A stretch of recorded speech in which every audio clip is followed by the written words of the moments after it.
We are starting with secretarial practice FYJC chapter number 2 joint stock company. So आपको पता है there are many forms of business organization जैसे sole trader है, फिर उसके बाद partnership है, limited liability partnership है, cooperative society although not business they are to help each other. Then joint stock company में है, joint stock company है.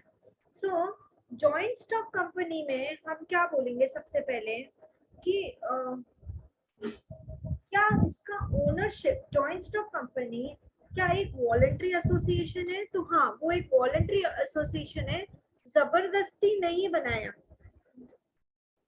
People come together because they want to. इसका सेक्शन क्या होता है? सेक्शन याद करो. As per companies act 2013,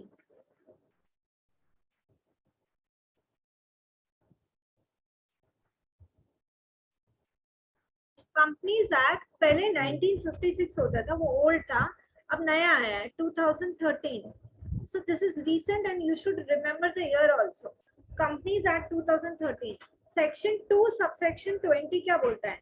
Company means a company incorporated under this act or under any previous company law.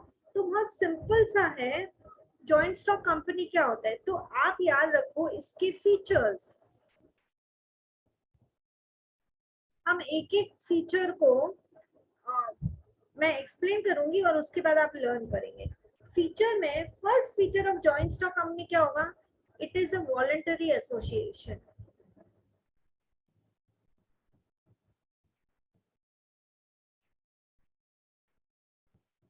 Voluntary association means membership is open to all, anyone who can, मतलब जो कि qualify करता है to become a member can become a member of the company. So membership is open to all. Then it is incorporated business. Incorporated मतलब क्या होता है?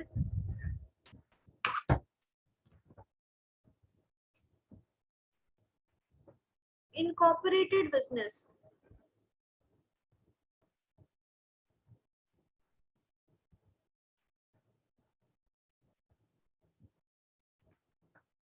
See that registration is compulsory. Incorporation मतलब आपको कहीं जाके आपकी कंपनी है ये रजिस्ट्रेशन कराना पड़ेगा. बिकॉज आप after the registration only you will obtain that status of joint stock company कि आप एक joint stock company है. So registration or incorporation is company. It is compulsory. It is an incorporated business. Then third is separate legal entity.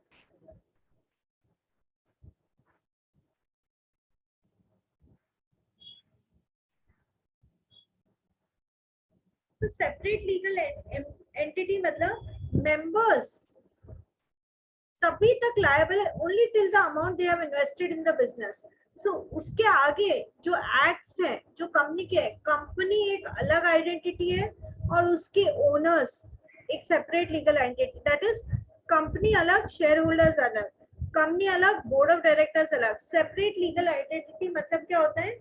Members are the owners and are liable in a very limited way, that is only the amount that they have invested in the company. Members की कुछ rights होती है, कुछ duties होती है. But separate legal entity मतलब यहाँ पर company is separate and the ownership is separate. मतलब यदि मान लो कंपनी लॉसेस में गई तो personal possessions of say the directors is not at risk. Company का लॉस कंपनी बेयर करेगी. उसके आगे घर के जो भी पर्सनल पोजेशंस है डायरेक्टर्स के, वो नहीं बेच सकते आप. Okay. Then company is an artificial person.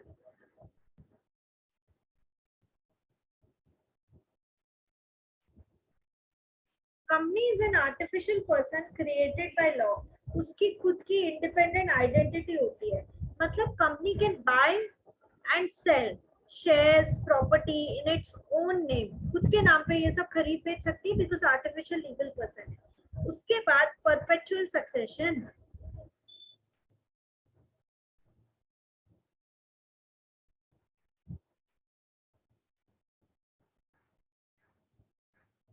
Perpetual succession मतलब क्या? Continuous existence. यदि कंपनी के डायरेक्टर्स या मैनेजर्स मर जाएंगे या शेयर होल्डर्स मर जाएंगे, कंपनी मर जाएगी क्या? नहीं।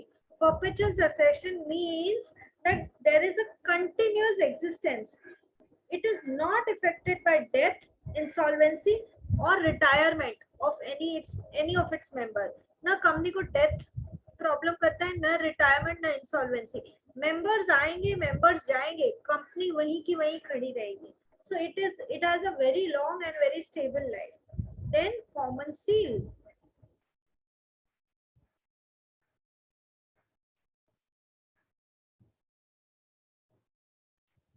कॉमन सील में क्या है? That is the signature of the company. Company खुद तो हाथ से जाके कैसे साइन करेगी? तो उसकी सील लगती है, that is a rubber stamp affix to the important documents. तो कंपनी की कॉमन सील होती है जो इम्पोर्टेंट डॉक्यूमेंट्स पे लगाई जाती है, एंड उसके बाद डायरेक्टर्स या सेक्रेटरी जो भी है वो साइन कर देते हैं उसके ऊपर. देन कंपनी की लिमिटेड लायबिलिटी होती है.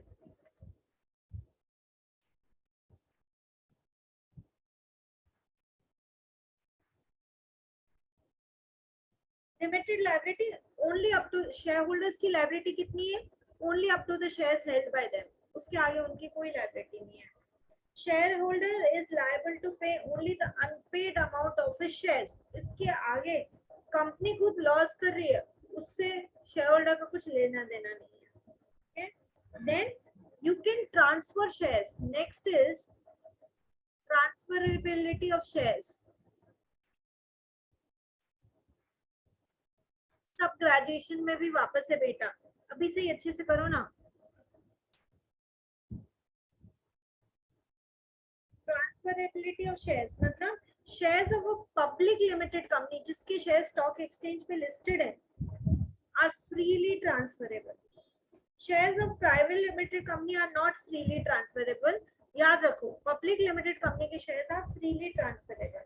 Number of members private limited company में, हाँ ये नंबर थोड़ा याद रखो, ऑब्जेक्टिव क्वेश्चन बनता है इससे. Number of members,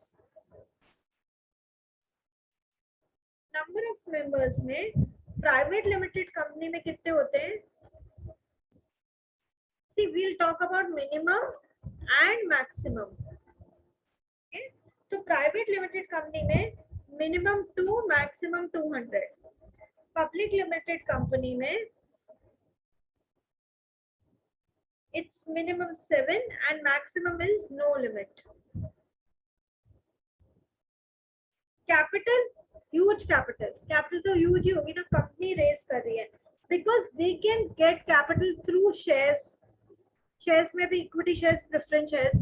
Then debentures भी issue कर सकती है company. So debentures is long term loan taken by the company. तो वहां से भी then public deposits, bonds, बहुत तरीके हैं कैपिटल रेज करने के. तो next point I will talk about capital. कैसे कैपिटल रेज किया आपने? शेयर्स. देन और भी फंड्स रेज करने के तरीके हैं ना, डिबेंचर्स, बॉन्ड्स. ठीक है. देन आपके public deposits. So there are ways जिसमें आप पैसा ला सकते हैं और बिजनेस कर सकते हैं. गवर्नमेंट कंट्रोल, गवर्नमेंट सुपरवाइज करती है.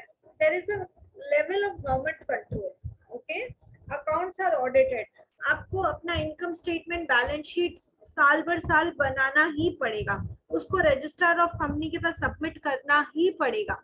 And that is important also, because investors कैसे देखेंगे कि आप प्रॉफिट कर रहे हो, लॉस कर रहे हो, आपको उनको और शेयर्स खरीदने हैं आपकी कंपनी के, नहीं खरीदने, बेचने.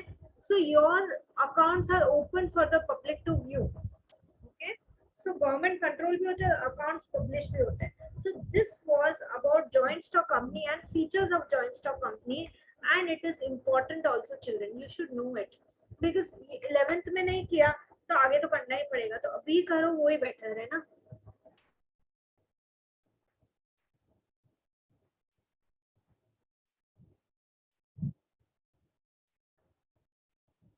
Now we'll talk about private company, public company, and 1% होगा, तुम साथ में लिखो।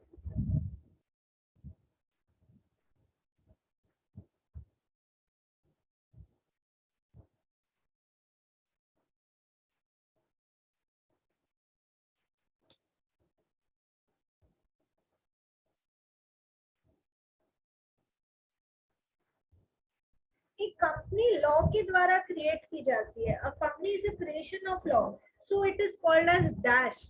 यदि ऐसे आया तो कंपनी ने, वो लॉ ने क्रिएट किया है।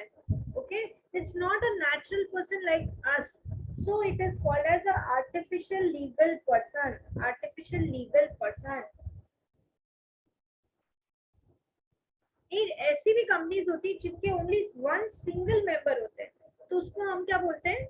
One person company. जो कंपनी स्टॉक एक्सचेंज पे लिस्टेड होती है उसको हम पब्लिक लिमिटेड कंपनी बोलते हैं। एंड उसको SEBI, securities exchange board of India के रूल्स फॉलो करने पड़ते हैं। Okay, so going further,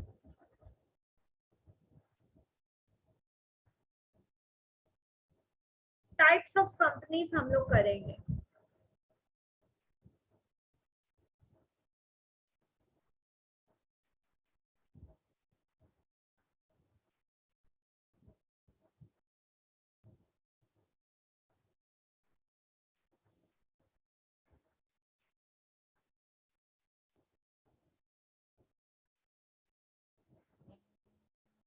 So on the basis of members, it can be private limited company, it can be a private company,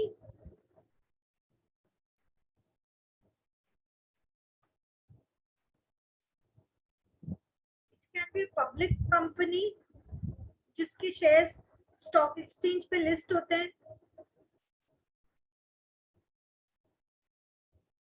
and it can be a one person company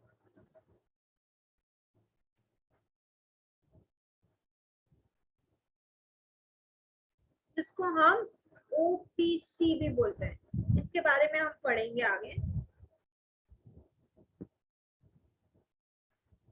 उसके बाद liability of members के हिसाब से हम इसको bifurcate कर सकते हैं कंपनीज को।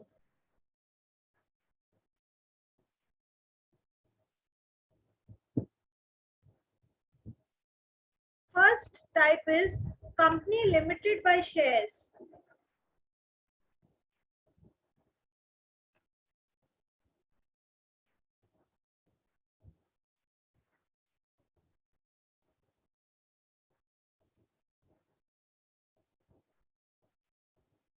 Second is company limited by guarantee.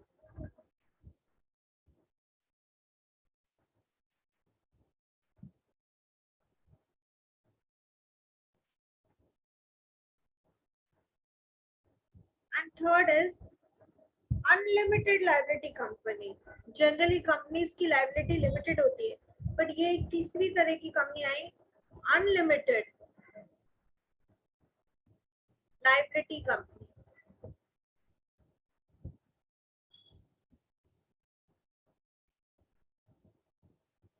ठीक है, फिर कंट्रोल के बेसिस पे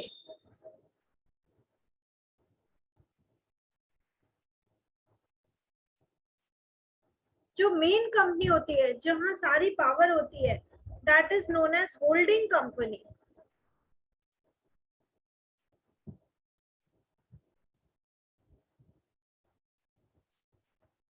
एंड सेकेंड इज जहां पे पावर ही मतलब वो होल्डिंग कंपनी के अंडर काम करती है, दैट इज सब्सिडरी कंपनी।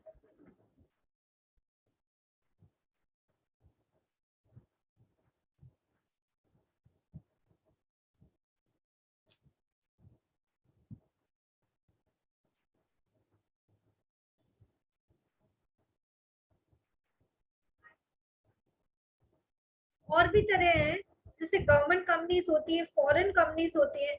जो कंपनी रजिस्टर हुई पर कुछ काम नहीं कर रही है अभी, डोरमेंट कंपनी बोलते हैं उसको।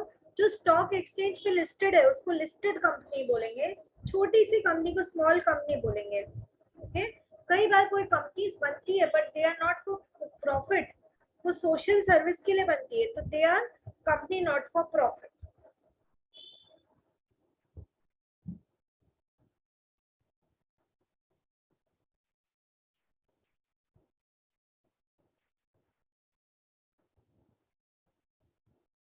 क्या आपको समझ में आ रहा है ये?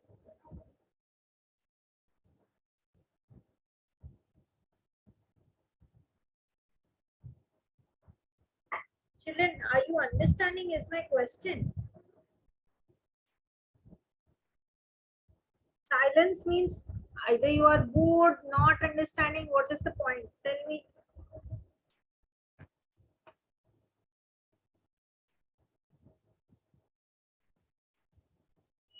ऋषभ, अनुष, समझ रहा है कि नहीं बेटा? Yes ma'am.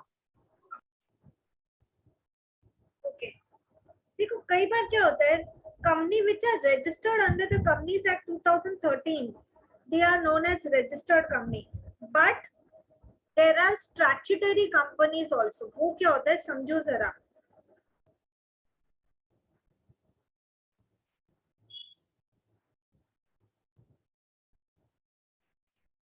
स्टैट्यूटरी से वर्ड मतलब स्टैट्यूट से ये वर्ड बना है, और स्टैट्यूट का मतलब क्या होता है? लॉ। लॉ के द्वारा बनाई गई companies, company incorporated by the special act pass by the central और स्टेट लेजिस्लेटिव। तो स्टैट्यूटरी कंपनीज हम किसको बोलेंगे? क्या एग्जांपल दें कि लॉ पास होके ये कंपनीज बनी है, तो इसका एग्जांपल क्या है? Reserve bank of India.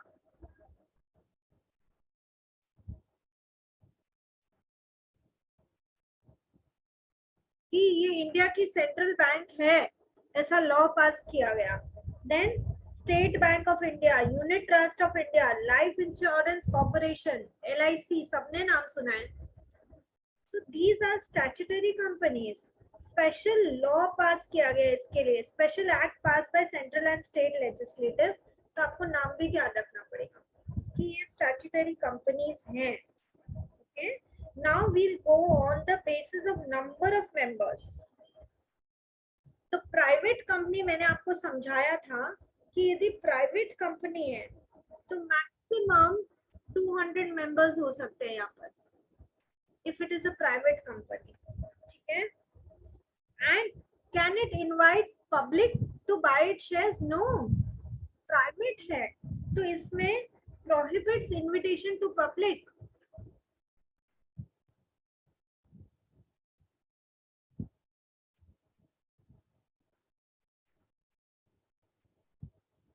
क्योंकि इसके शेयर्स स्टॉक एक्सचेंज पे लिस्टेड ही नहीं है। ठीक है? एंड ऐसी कंपनीज को अपने आगे अपने नाम के पीछे लिखना पड़ेगा private limited at the end of their name. I mean it is this private limited, at the end of their name they have to write. Maximum 200 members हो सकते हैं प्राइवेट लिमिटेड में। एंड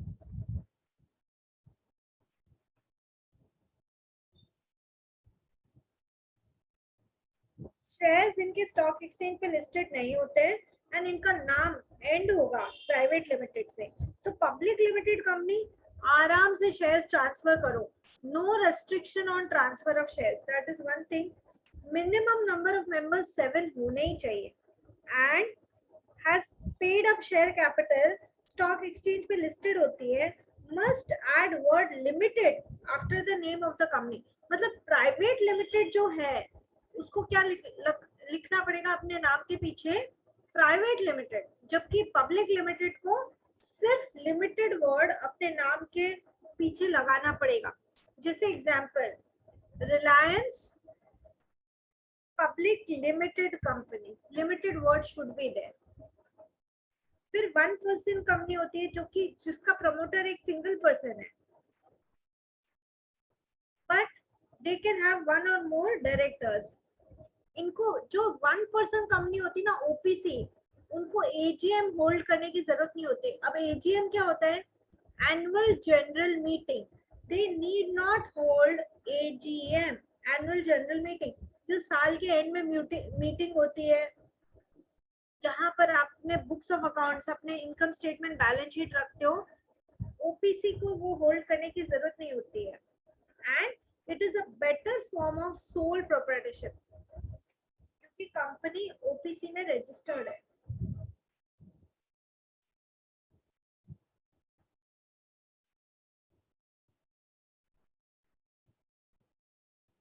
ठीक है, अब लायबिलिटी के basis पे हम कंपनीज को बात करेंगे। On the basis of the liabilities,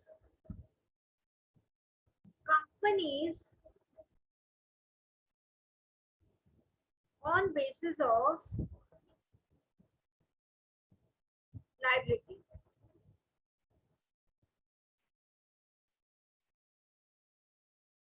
So first is company limited by shares.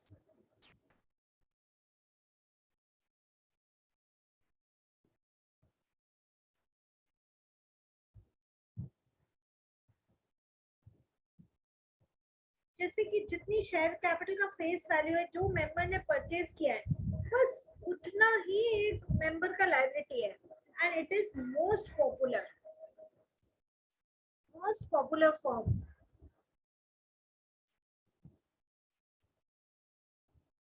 Company limited by shares, ठीक है। Unpaid part of face value जो एक शेयर होल्डर को देना है, बस उतना ही उसका लायबिलिटी है, आगे नहीं।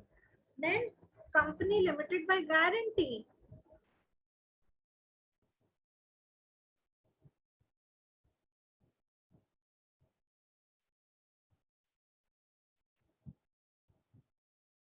इसमें क्या है, शेयर कैपिटल हो जरूरी नहीं है। कंपनी मे और may not have a share capital. Non profit making companies हो सकती हैं for promotion of art, science, culture etcetera. तो मेंबर प्रॉमिस करता है to pay a fix sum of money specified in the memorandum of the company. तो company limited by guarantee is not so popular. Section यदि ध्यान रहे तो अच्छी बात है। कंपनी लिमिटेड बाय शेयर्स का सेक्शन है section 2 sub section 22। Company limited by guarantee का है section 2 sub section 21। Then unlimited guarantee, unlimited liability company,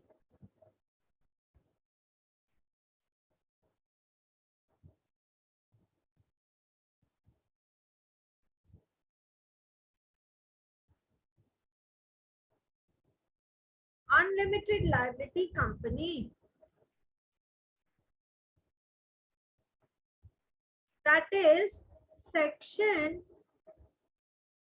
2 subsection 92, okay, not having any limit on the liability of its members are fully liable to cover the debts of the company। ये बहुत खतरनाक point है। Company की dates member को cover करनी पड़ जाएगी, तो फिर सोल ट्रेडर इसमें क्या फर्क है। Can be either a private और अ पब्लिक कंपनी और 1% कंपनी। तो ऐसी कंपनी मत बनाओ अनलिमिटेड लायबिलिटी कंपनी। अरे यदि कंपनी ने नुकसान किया तो वो तुम्हारी पर्सनल डेट हो जाएगी। ये कितना खतरनाक है। So don't go for such companies.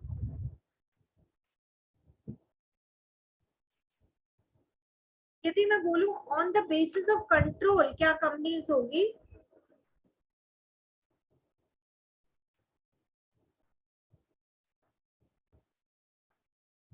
on the basis of control you will have holding company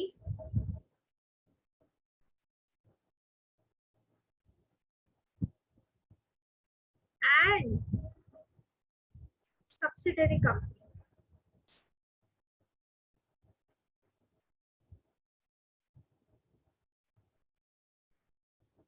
holding company holds more than half of the total share capital of the company, has the power to appoint or remove the directors। so more than half share capital जिसके पास होती है company की, वो holding company होती है। 51% shares होते ही holding company हो जाएगी।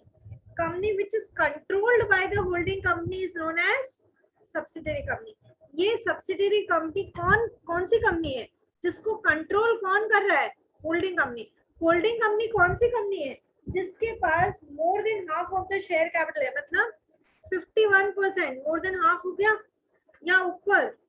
तो ये किसी भी इतने शेयर्स खरीदते ही वो किसी भी कंपनी की होल्डिंग कंपनी हो जाएगी, और होल्डिंग कंपनी होते ही दे कैन अपॉइंट और remove the directors of the other company. So with this, we end this chapter. Okay.